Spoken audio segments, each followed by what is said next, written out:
Hello, beautiful alchemist. Welcome to Reiki Radio. I am your host, Yolanda, and today we have another incredible guest. We will be speaking with author of Sacred Magic, A Witch's Guide to Earth Wisdom. Her name is Tahverlee, and I'm sure many of you have heard about her and her work. She is the founder of the Moon Temple Mystery School, and this book is just the first of a series which we will talk about. I really love this conversation with Taverly. You will find that she has a beautiful way of helping us understand the importance of our connection to body, what it means to be in connection with the underworld and also with the higher realms, and what these beautiful spiritual journeys are all about. She has a beautiful way of explaining sacred magic, and again, the way that she describes the underworld and what that really means may be new to you. I've never heard anyone describe it in the way that she does. So, this is another very interesting conversation. You can learn more about Taverly and her work by visiting her website, moontemplemysteryschool.com. You can also follow her on Instagram at Taverly. The links, of course, are down in the show description. She also has an upcoming offering. It's already started, but you can join now. It's called Summer of Spirits. It's a 4-month journey, and she will tell us a bit about that as well. But I hope that you enjoy this beautiful episode, and I will see you on the other side. Okay, everyone, today we are here with the beautiful Taverly of Moon Temple Mystery School and author of Sacred Magic, which will be an entire series. But today we are going to dive into Sacred Magic, A Witch's Guide to Earth Wisdom, your new book. And before we even get into this, could you tell everyone, share with us the exciting news about your book? Yes, and thank you for having me, Yolanda. I'm Yes. really excited to be here. And it's kind of an interesting unfolding that has happened since I self-published that book, I guess the end of January. From then until now, my book was birthed into the world, and thank you for having a copy and reading it. But I was given the opportunity to um, join in a collaborative way with a major publishing house, and I ended up getting a multi-book deal with Llewellyn Worldwide. So that version of the book that you see is going to no longer be available, which is wild, which means it's going to be republished under Llewellyn's banner, as well as the three additional books in the series. So I'm really excited about it. I'm really excited that I accidentally got a limited edition, but Yeah, congratulations. That is very, very exciting. And I thank think it's you. also inspiring because there's so many people in this realm that have work that they want to share, and a lot of times they'll hold themselves back. But that's a beautiful story. Very, very inspiring. So, but to get deeper into your work, as I was telling you, I've been reading the book, but I've also been listening on Audible, all of the incredible options that we have. And one, I was really, it made my heart smile to hear that you refer to this work as the great work. And I was really curious about your path in just reading about this work. So I just wanted to start with you are an author, a teacher, a witch. How did you even begin in this work? What cracked open for you and brought you so deep into dedication to working with Earth herself? Yeah. I love this question. And I think, as with all of us, there are so many different facets of the pieces of the puzzle Mhm. that lead us to where we are in that, like in this exact moment, right? For you and I to be here, there's so many things that had to line up for that to happen. And when I, find those threads and those layers that led me to even reclaiming the word witch, Yeah. right? Or even knowing what my primary spiritual gifts are. Like those threads are so impactful. And I'll tell you that I've always been a seer my whole life, Mm. and I had no idea what that meant until I was in my 30s. Okay. And how I learned that I was a seer is because I actually learned that not everybody else did that, like had that. It didn't work like that. I didn't know. I only knew what I was experiencing. And I think that from the years of childhood onward, I was definitely always a little bit different. Mm. There's no doubt that I kind of pushed the edges a lot of, what we are conditioned to believe, first of all, a woman should be, or the prescription of how to find happiness and joy in life. Like I always pushed those edges. And as I started to continue to develop my vision and my seer skills, I'll say, I didn't see them as a psychic gift then. I just thought it was a skill that I had. I also had some pretty profound experiences that led me pretty close to the edge of death. And I didn't have near-death experiences, but I had a lot of physical issues that had developed in my body. I've had 12 major surgeries. I have half of the organs I was born with. In fact, I was born with my legs wrapped around each other like pretzels. Wow. So I've only ever known, right, these different types of physical challenges.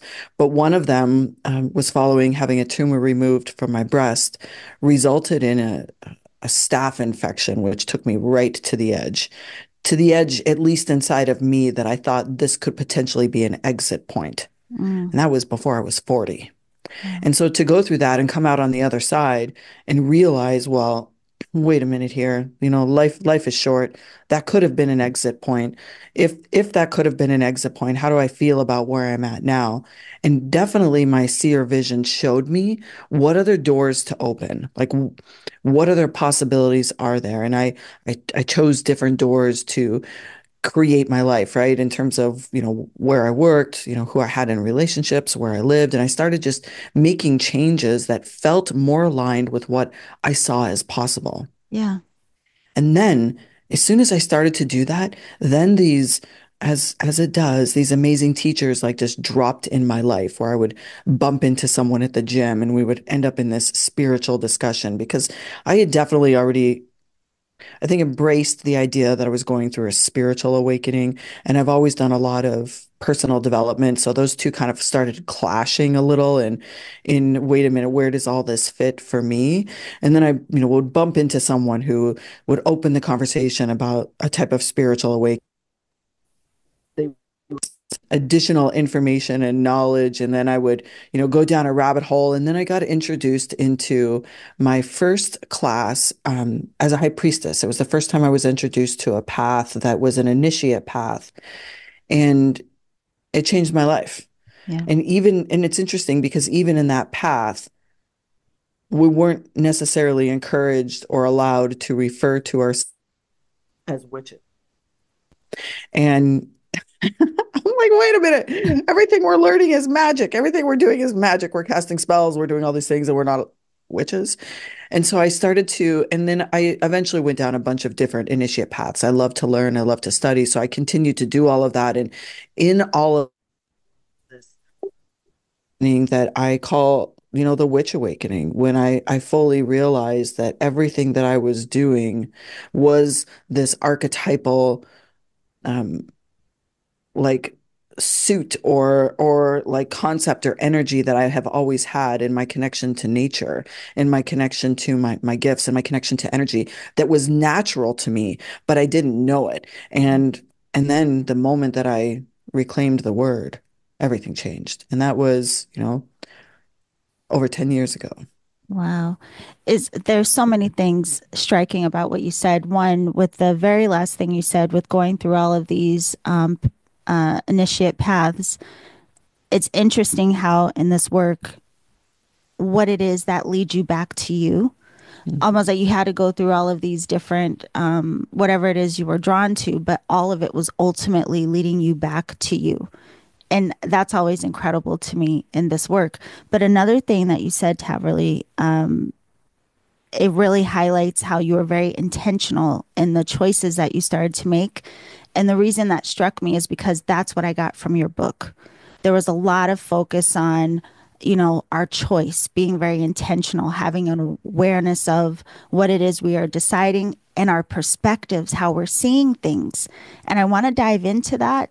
But first, I have to ask, with everything you went through with body, what did that do to your relationship to body? Like how you came to respect it rather than, a lot of people go through things and then they're so angry at their body. Mhm. Did you go through Mhm. that? No. I think because of the issues I had with my feet and my legs growing up, it never stopped me from anything. In fact, I was a collegiate athlete. I played on national teams. I was very athletic growing up, and so my body has always been an avenue that I have available to me to explore new parts of the world and to explore maybe getting out of the small town that I grew up in, right? Sports and my athleticism led me down so many opportunities, and that was a direct relationship to my body Yeah. to be able to keep my body healthy. So even when, I mean, I've grown so many tumors, I've had so many funky things in my body, and no, I sometimes just used to laugh that you can't take any more of my parts. Like I need to keep them, and maybe there is something to be said for every time a part was taken out of me for whatever reason, Mhm. it lightened my energetic field. And Mm. this is just something I'm now, at this stage in my life contemplating because I know that I know that I could have been bitter. And I not necessarily bitter. I did spend time um, feeling a little sorry for myself only on the inside. And how that would show up to the world is I maybe had less patience Mm. for things in life that were small and inconsequential. And so when you say that you get from my book this intention of choosing or choosing intentionally, is because I have a perspective that's probably a little bit different because of what I've faced physically. So I don't take it for granted. Yeah. I don't ever take my health or my ability to change my health or my ability to heal. I don't take that for granted because I've done it time and time again. The shadow side of that is, times when I would look around and hear people so upset about small little minor things about their body and their health, maybe makes used to make me a little less patient Yes. with that, but also it gave me a lot of wisdom and appreciation, and I still have great appreciation for my body, and that's because I already know that my body can go anytime. And I Yeah. think a lot of us don't spend time thinking about the fact that our spirit and our soul will live on, but our physical body is guaranteed to end in this lifetime. Right. I've been close enough to that to know that each of the days that I live in this flesh and imperfect bones that I have is really just special.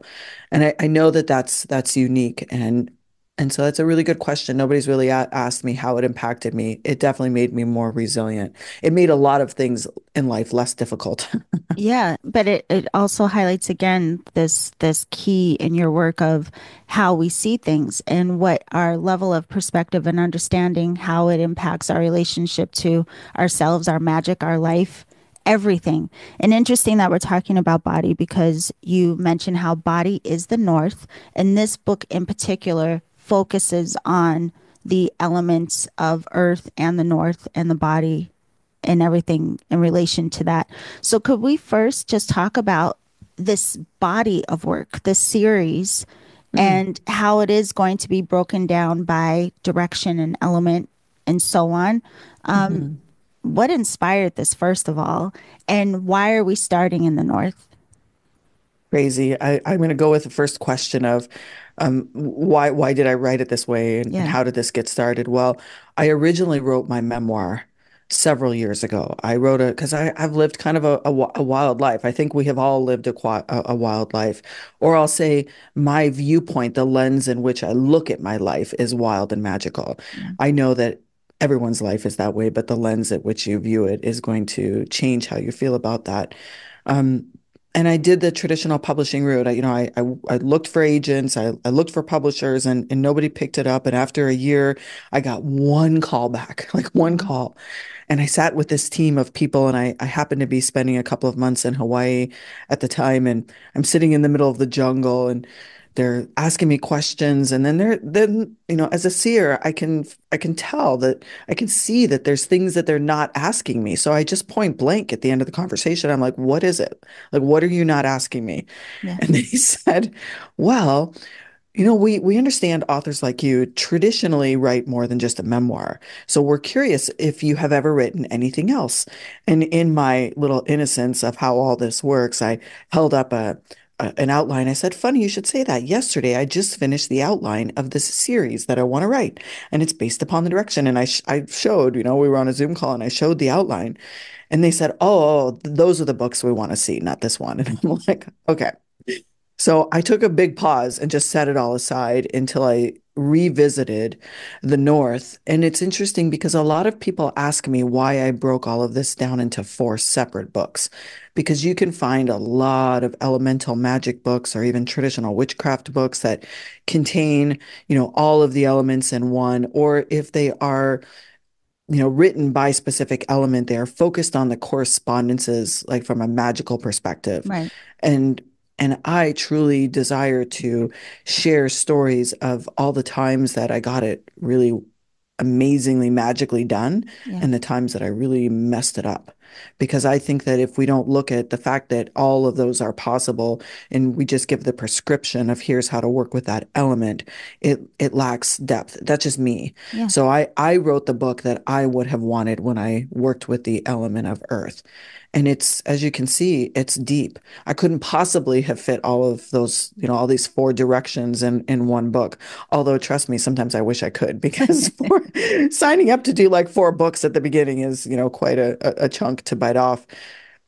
But the earth and the north, right, are so deeply connected. We are so intertwined. We are part of nature.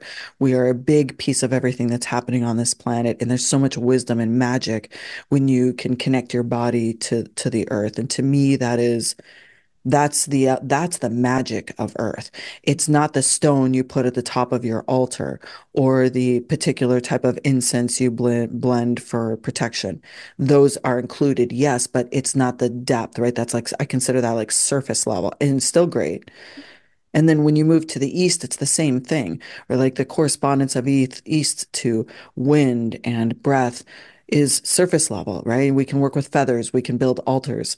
But when you see the east as the really big baseline of everything that you believe to be true about you is what's creating what's around you. Yeah. That's the magic of the east, and it's the element of air. And again, you can see like those are big, massive topics. And then we go to the South, which is the element of fire. We all know the traditional, most people know the traditional correspondences with fire is fire, but there's also other ways you can represent fire. But it's also our sovereignty. It represents our passion. It represents what lives inside of us that just begs to dance free, and experience movement and heat. And it's also related to the peak of summer. So the north is the winter, the east is the spring, the south is the summer. And then when we move to the west, I mean, water is one of the largest fields that I think that I will probably ever write about because it is our emotions. So if you work magic to the West, that is less about just the physical property of water and more about your emotions, Hmm. that's where real, like alchemical magic is available at your fingertips. And so that's how I broke it up into those sections. And there are even parts of me that try to keep it as compressed as it could. I could write more, right? The Yeah. book that you're reading is like to me, the condensed version because there's so many facets. And I would love to tell you an example of how deep the element of earth is, especially where I'm located, we're experiencing the spring. And if we think of a seed that is, falls off a flower and lands in the soil and gets buried in the winter, right? That's the element. You're still in the element of earth, you're in the north. And that seed's only job when it's in the soil is to take a check of the temperature of the soil, take a check if it's getting enough water to replenish itself, to build the seed up so it's plump enough to when it can sense a change in the weather, it knows to let itself sprout. And so that seed is so magical and so powerful. And it's actually the same with us. Like a new idea or something that, tickles the back of your intuition is that seed. And sometimes it just needs to sit there and check the temperature and, gain its as much nourishment as it can. And then when you move to the element of east, that seed starts to expand out beyond itself. And we can again think of that in our life. You can even think of it as when you start to develop your intuition, right? The idea that you have intuition is the seed. And the moment you start practicing it, you start sending these tendrils out into the world. And that's what the seed does in the soil. And it starts to move and move because it's trying to reach the sun.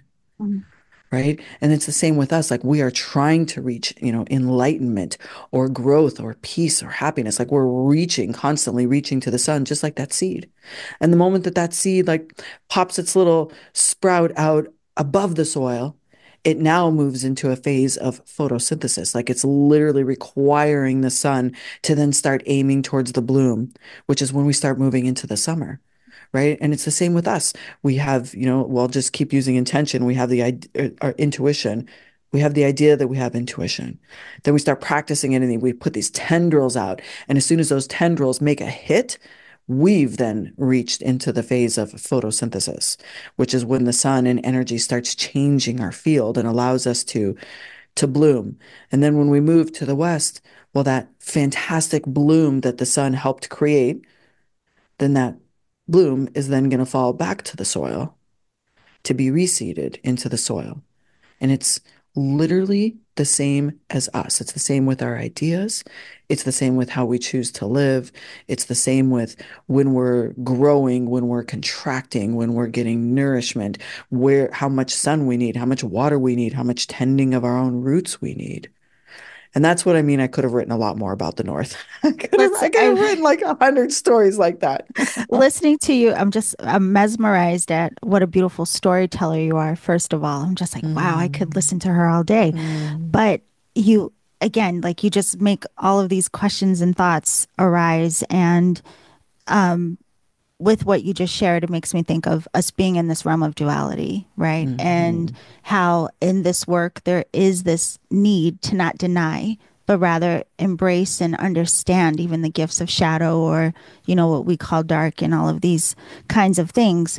But you're also pointing to what you also talk about in the book, the cycles that we go through, and really also recognizing like what is it that each cycle is bringing.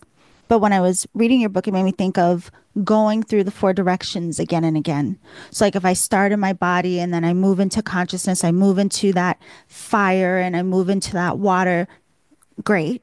And then I'm going to land back in body again. And all of that is going to land in my body a particular way. And then when I go through it again, it's going to, this like elevation and expansion that keeps happening. That's what I was feeling it. Queen, you just summarized it. Yes, yes, yes. That's the spiral path. And I like to think that every time we, pass north, we collect a go and we, collect Yeah. $200 along the way. And that $200 is in wisdom. Yes.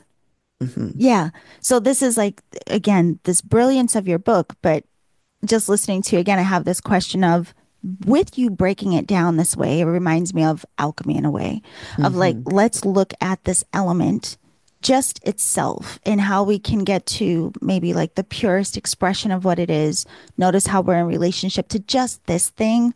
But then at the end, like really the harmonization of it all. So I wanted to ask you about that because I imagine with what you share in the book and just even what you didn't, what is it like, you know, coming into relationship with these different aspects of ourselves, but then noticing this interconnectedness in the system?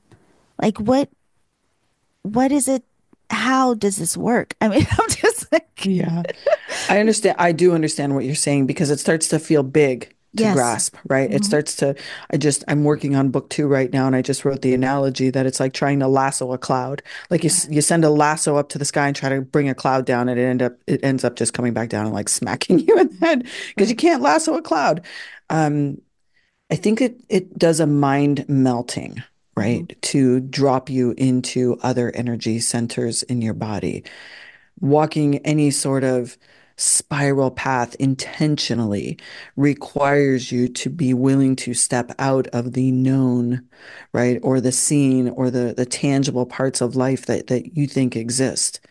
And it is meant to be somewhat mysterious, which is why we call it the mysteries. Hmm.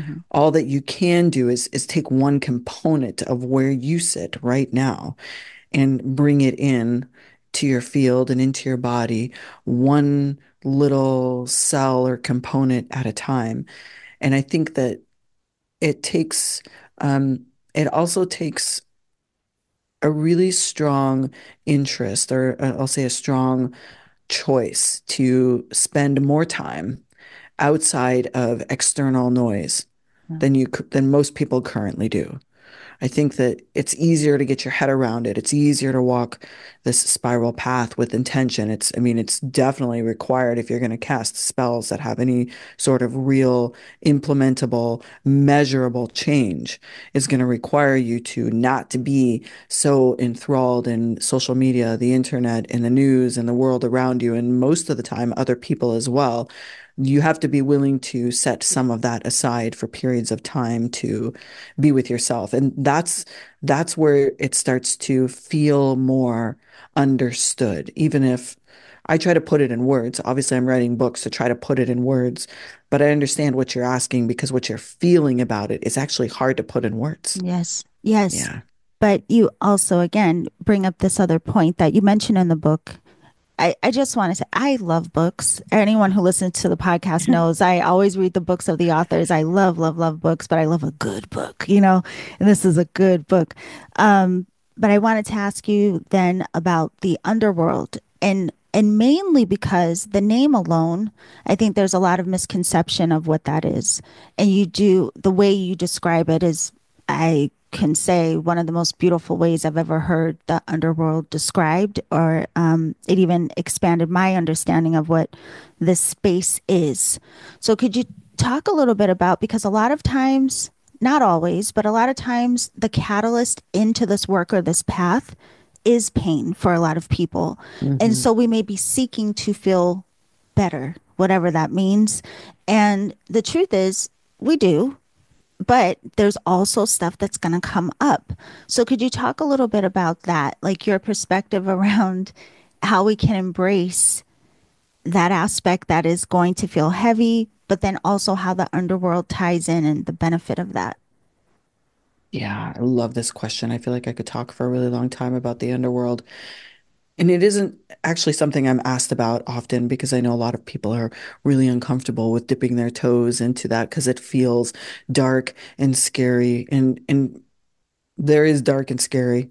Yeah. It exists in the spiritual world and in the human world, but I would say that you are more likely to be seeing and witnessing dark and scary on our planet right now. That is 10 times worse than anything you're going to see in the underworld. Right. And any sort of vision or fear you have around that is probably given to you from Hollywood.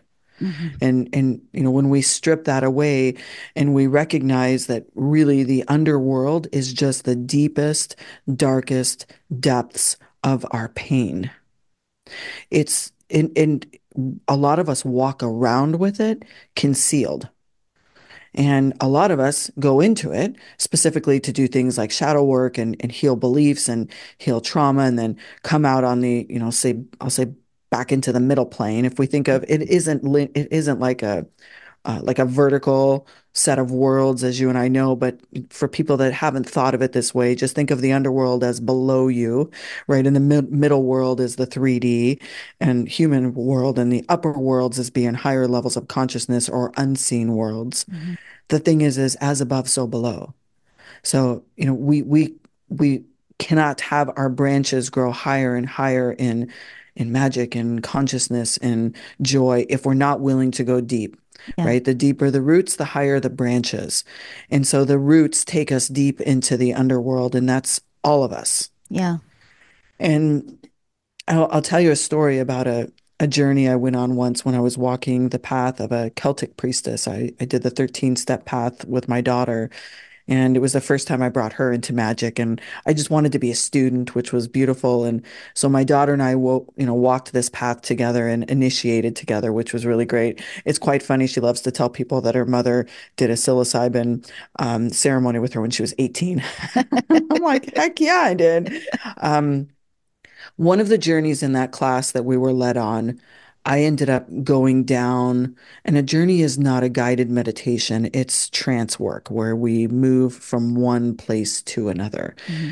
So we journeyed into this place, and there was a couple of different options that you kind of get left in, by left I just mean it just gets quiet. The leader stops talking and you choose where you roam from Hmm. there. And I basically like took the like a I don't know, what are those plates that you find on the road that like lead to down underneath where like Yes. tunnels? Okay. So I took one of those off and went down. Hmm. And I still can get so emotional thinking about it. And this is kind of when I started feeling comfortable wearing the term or the label of shadow walker, because I went down to where the shadows live Yeah. and I walked amongst the shadows. And what I saw down there was very, very, very emotional for me because I could see the place where people suffer, right? Where they've suffered. It could be something so simple as like self-confidence or how they look at their body or trauma that they've endured or even the way that they speak to themselves. And so it's like I was experiencing all these different ways in which, we as humans create suffering within ourselves. And then miraculously in this trance that I was in, I saw a whole bunch of other healers in there too.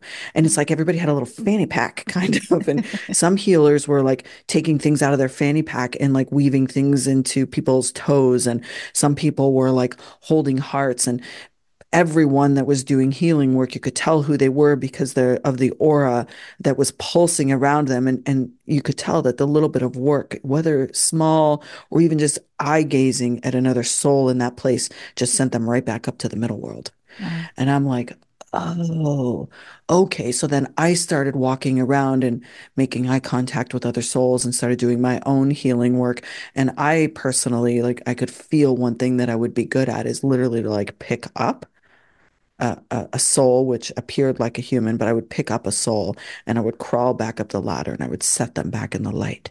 And then I would go back down again. And I explain this for people to know that we all have something in our life at some time or another that has put us in swampy, murky, painful waters. Hmm. And it's actually a place to go to heal. It's the place to go to be like the seed buried in the soil. Yes. Like you need to be in the dark. You need to be underneath the soil. You need to not be focusing on the light. You need no distraction. Like you just need to feel the temperature of yourself and go inward. And I don't like the word chrysalis because um I feel like that describes that you'll break out of it and fly away and not carry the outside of what you were in the first place. Really, the way that you step back into the light is to allow that part of you to still be there, Wow. right? We are many things all at the same time. And you said it earlier. I don't think you used the word polarity. What was the word you used to describe a Duality. duality? Yeah, that to me is really the power of the underworld. It's the place that you go and mine for the greatest gold that you'll find in your life is through your resiliency and the things that you've learned. And we learn a heck of a lot more from the painful things than we do from the joyful things. And I wish it was different. Yeah. But our human conditioning says when things are really hard and we survive and we learn to thrive, then we are integrating that into the lessons to move forward. And I know not everybody chooses to do that, but that's what's possible in the underworld. This is so interesting because it's bringing about a thought form that I've never had before, never considered before. And it's I while you're saying this, I'm a very visual person, so I can see what you're saying. Yeah. And so I'm just like, wow, the idea of, let's say, for example, people who may have particular psychic gifts and maybe they see crossovers and they may intentionally work with that crossover to help their spirit to go wherever it's, move out of being entrapped. Seeing that vision of what you just described, it made me curious of, do you still go there to do the work? Is it only a space you go to kind of let yourself be held or to examine what's coming up for you? Or did it turn into some kind of intentional thing of, wow, I can, just like you may do work on the earth plane and you're working with people here, helping them on their path of awakening in on a spirit realm way, do you go to the underground and continue to do that work? A lot. Wow. Yeah. I do it on my own sometimes when um say there's a human I know that there's a part of them that is kind of like stuck in that. Yes. I can go into that on my own in the spiritual world. I can take other humans there purposefully for Yes. them to see their shadows if they ask for it. Right. And I also just do it collectively because I know it's the right thing to do. That's part of being a death doula. Hmm. Another area that I spent a lot of time in training. And I think that most people, even though your spirit might stay earthbound when you leave a human body for a variety of reasons, Hmm. the underworld is not accessible when you're not a human, right? It's where we put ourselves. Yeah. And once you return back to your own orb of light or energy source or creator or God or heaven, whatever you want to call it, the underworld isn't part of the spirit itself's experience. It's Right. for humans. So yeah, I do often, and I also go there often just to on my own, I would say, even to just practice my capacity to sit in very, very dark places. Hmm. And part of that is so I can practice like protection bubbles. Part of that is to practice, the very rare occasion where some people might call entities come in. I don't see them that way. I see them as just little forms of energy that became sentient, that Hmm. have a negative tilt to it. But I do that work so I can shore up my own practice in protection, so I can spot it. So, for example, if you and I think Yolanda, I love that you told me your visual because I know that you can see what I was seeing. Yes. And for a lot of people, that makes them very nervous. And so I go in there often to be able to help teach people how to shore up their own areas of protection if that's not something they want to do, because it's very different for us to think of it as a place where we're sitting as humans when we're going through trauma, like the swamp. I shared the swamp story, the Right. witches from the swamp. That's very different than as a healer and as a psychic going into those like deep, dark spiritual places to help people heal. It's different for how we experience it than it is for a practitioner that chooses to go into those fields, because you can bring things back with you and Right. you can be unsuccessful in those areas. And there are people that want you to stay there because they like the light, but they want to stay there. They don't want Yes. to come back into the middle world. They're like, we like it down here, but we like having you down here. You can stay. So I go there often to practice that so I can teach it. Well, this is the other thing, especially because your book does focus so much on the north and the body. And just so people know, I mean, you go through how to work on our own psychic gifts. You work with spell and ritual. There's just so much information. And I is the thing, like, this is the condensed version. Okay. I know. But See? it's so full bodied. But with that, could you talk a little bit about the importance of us being connected to body? Because in this realm, there are a lot of people that really don't want to be in body. I mean, regardless Mhm. of what created the disconnection, or a lot of people have an intention of just being focused on the upper realms or even the lower realms, whatever their preference is. But a lot of people don't consider the importance of being in connection to our body and what that helps us to navigate in these other realms. So, could you talk a little bit about that and why you start there again? I like to say, and I say this often, I don't know if it's okay to swear on this. Yes, go So ahead. I like to say that the more I know, the more I realize I don't know shit. Yes. And I say that because part of the spiritual journey, when you were saying how I keep coming, it keeps bringing me back to myself. Hmm. Right now, myself is inside of me, inside this physical body. And I feel like the majority of time you see people that want to be cosmic or higher levels of consciousness are chasing 5D, 6D, which is our Yeah. different densities, which are different levels of consciousness, and they're not embodied. They're detaching from the fact that they came here to be in a body. Right. And I do this funny thing on social media, on Instagram specifically. I started a few months ago making Monday's posts always being something edgy about exercise and movement and embodied. I think once I said, "You think astral travel is cool? Try having something experienced inside your body." Yeah. Right? I like to tell people that your body is where you have orgasms. Let's not forget that. Your body is where you get to experience the joy of chocolate or a fresh cut apple that you just picked off of a tree. Mm. The astral plane and working in other worlds is really wonderful, but I wholeheartedly, with every cell in my body, know that that part of you that wants to be there is because you are detaching from the here. Hmm. The greatest spiritual lessons I've learned have brought me back to how to be a better human. And if we completely disconnect from the fact that being human is spiritual, this is how we're growing, this is where we're experiencing the magic. And the moment we try to skip that It is a type of spiritual bypassing to me that we avoid embodying. And for a lot of people, I get it. I talk a lot in my book about the trauma, the percentage of women that have trauma in their body, Hmm. and why it's very difficult for them to connect to their body because their body doesn't feel safe. Right. And if women are 50% of our planet, and we're talking about statistics of 70% of women have experienced sexual trauma, that is a large amount of population that does not feel safe in their body. And that's another topic, but I do address that in the book because I see it a lot with women.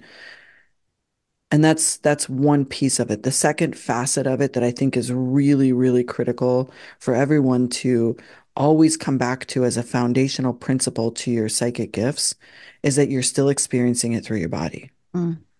Like my inner knowing field is not happening over there. It's happening in here. Mhm. My inner hearing when an ancestor is giving me a message to share, when I'm doing a reading for someone, it's still happening inside of here. Right. When I'm seeing, what's possible in my future and in your future, when I'm seeing that, it's happening inside of here.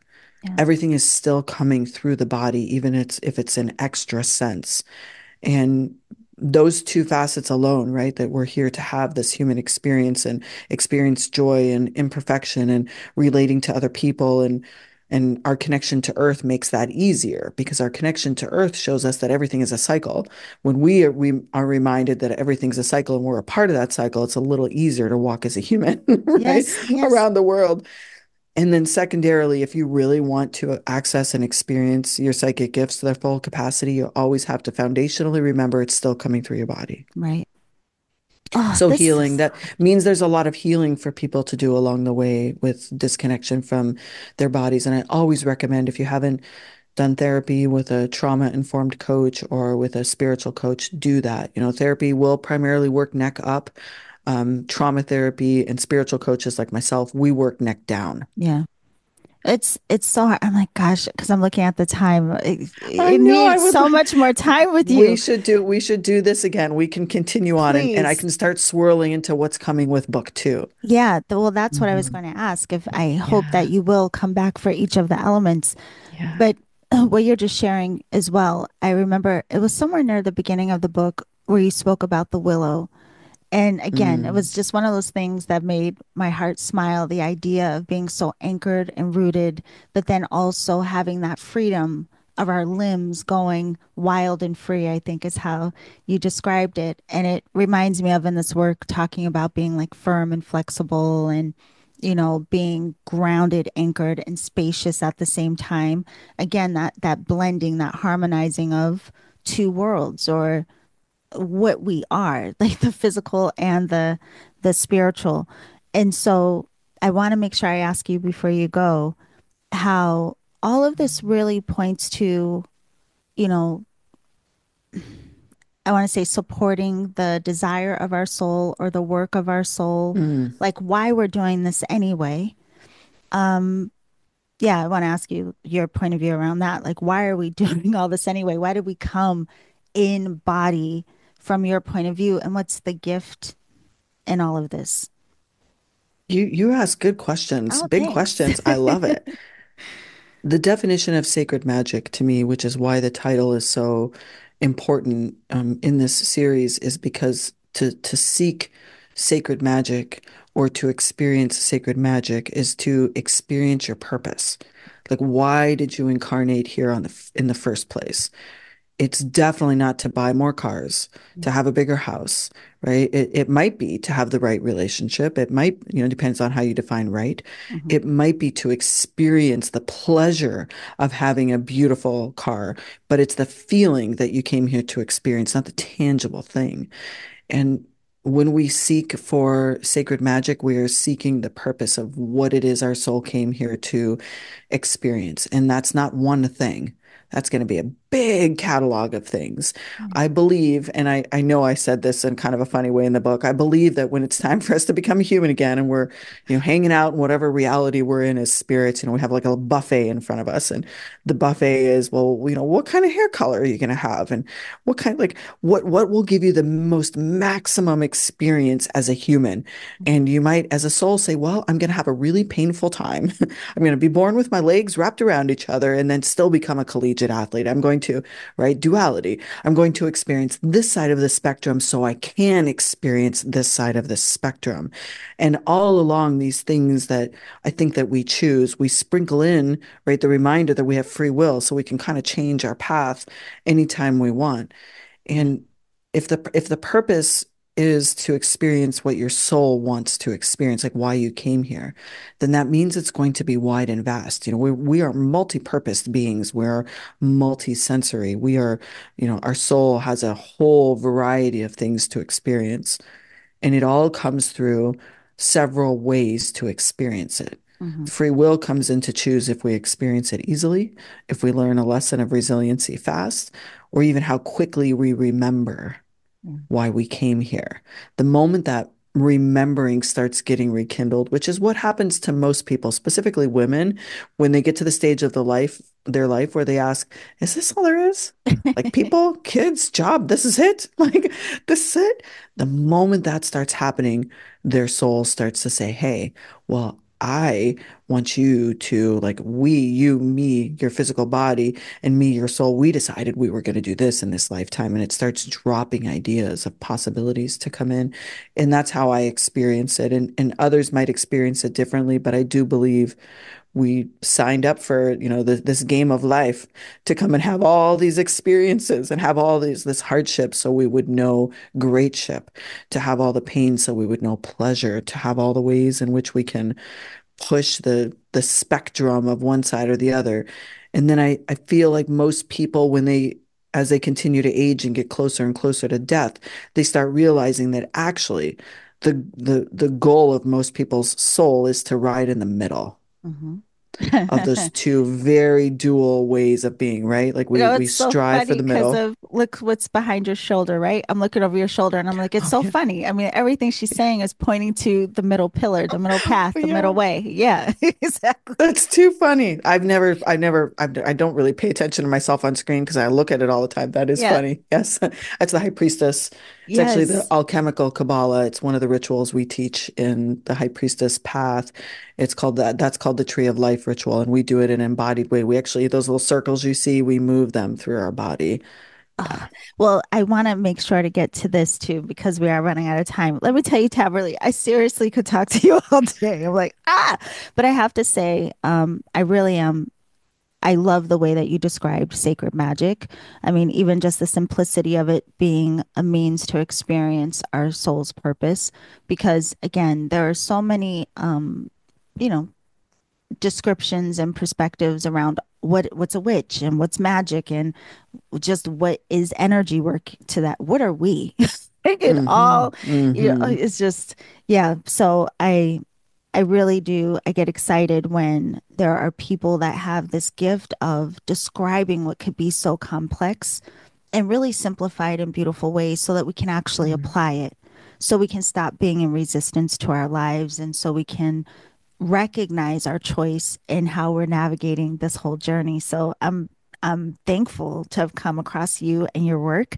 But I want to know more about how people can work with you. So one Hmm. of the first things I know that you have the Moon Temple Mystery School, as I mentioned, but I want to make sure people know that you have something upcoming specifically called Summer of Spirits. So could you talk Yeah. a little bit about that?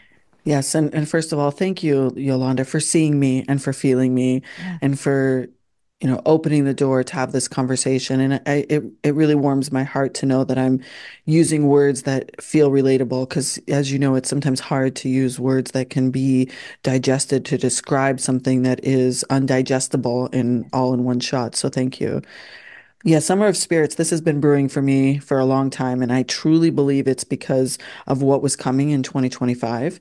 So, somewhere near the end of 2024, I kept getting strong psychic hits that I need to lead more people across the veil to actually commune with spirits, whether it's a way shower, a spirit guide, a land spirit, or an elemental spirit, that we needed that wisdom now more than ever. Mhm. And to be honest, I don't really have time in my schedule. I didn't have time to like build out this whole new program, and yet I did. And we launched it. And so it's going to run May, June, July, and August so people can join whenever they want. And it includes a lot of deep teaching, which is, recorded content that will drop for you to watch and learn, practice the rituals, and then come sit in ceremony with me twice a month after dark, where we, digitally connect all across, the US and Canada, and we create this sacred space to open the portal to communicate with spirits. And we do it very clearly with intentions so everybody can feel very safe and, they're in control of who they communicate with. And I will tell you that even those that have been just using the opening the door ritual itself, their lives have completely changed. Their dreams have changed, their day-to-day synchronicities have changed. And I'm starting to maybe understand more of why this message was so strong to build this course. Because of course I'm building it on the spirit communication piece, or saying cross the veil, right? Go from this seen world through little, light yet deep trance work to be able to experience the unseen worlds without any plant medicine, right? Without anything that you need to take to do that. And what I'm seeing already from people is like, wow, now I know why I'm doing that. That wasn't why I thought that I was going to be doing it, but I trust, Yes. right? When my psychic gifts tell me to do something and they tell me over and over again, I'm like, okay, fine, I'm doing this. And plus, I love to sit in ceremonial space with people and cross the veil. It's one of my favorite things in the world because, linear time falls apart. Mhm. The problems of the day fall apart. You start to see yourself as so much bigger than the stress you had at work that day. And I love to take people to experience that, even just for that piece of the experience. Yeah. So yeah, that's happening. And so, anyone is welcome to join. They can find it on my site, Moon Temple School, .com, which I know you're going to put in the show notes. But Yes.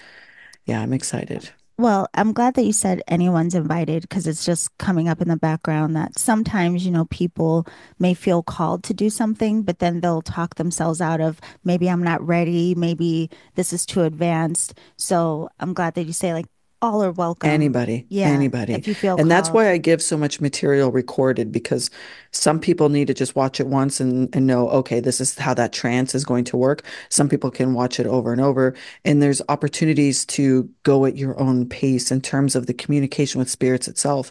I know that there are some people that are currently enrolled that might just kind of sit as space holders. Yeah. They're not quite ready yet to know what it's like to be maybe even physically face to face with a spirit or energetically, and that's fine. There's space for all of it. And that's why, again, it's a couple of months long, so people have the opportunity to go at a pace that feels right for them. And I'm going to hold this big gigantic container. I call it, I'm building the corral, and the corral is around like 100 square miles of grass, and everybody's riding their own horse. Yeah. That's what's happening inside the corral. And how joyful does that feel? That's how it's going to feel. Well, no, it sounds incredible. And as you mentioned, we can go to moontemplemysteryschool.com. And of course, the link will be down in the show description.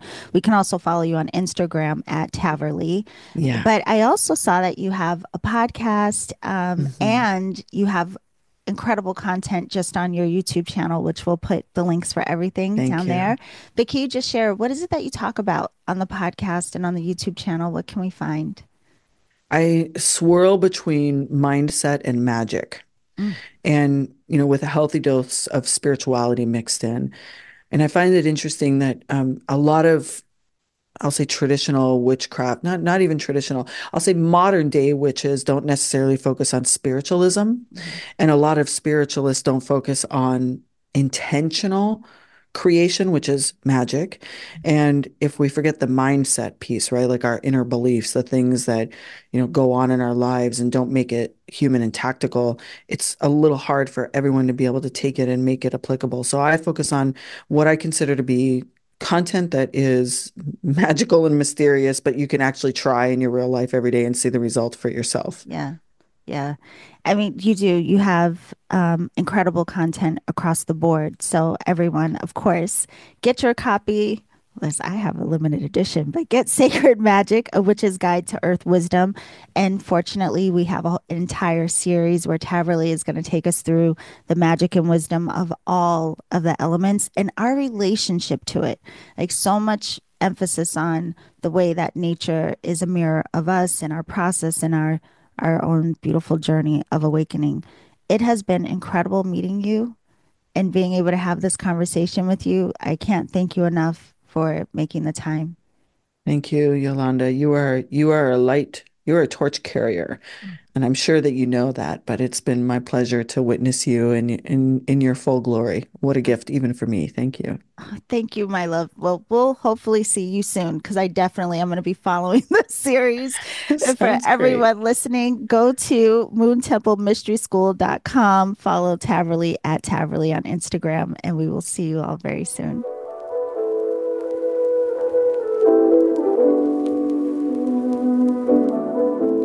Okay, beautiful alchemist. I just want to say thank you again to Taverly. It was such a pleasure to meet you and to have this beautiful conversation with you. Don't forget her book, the first of her series, Sacred Magic, A Witch's Guide to Earth Wisdom. You can learn more about Taverly and all of her work on her website, moontemplemysteryschool.com. You can also follow her on Instagram at Taverly. And she has a podcast as well as some incredible content on her YouTube channel. The links for all of that are down in the show description. And if you want to learn more about me and my work, be sure to visit theenergeticalchemist.com. Sign up for the newsletter while you're there. There are so many things upcoming that I'm excited to share with you all. But I thank you so much for being here. As always, be sure to follow the show, like and subscribe, give us a 5-star review wherever you're listening so that other seekers may find this wonderful work of all of these contributors as well. Have a gorgeous day, my loves, and remember to always journey in love.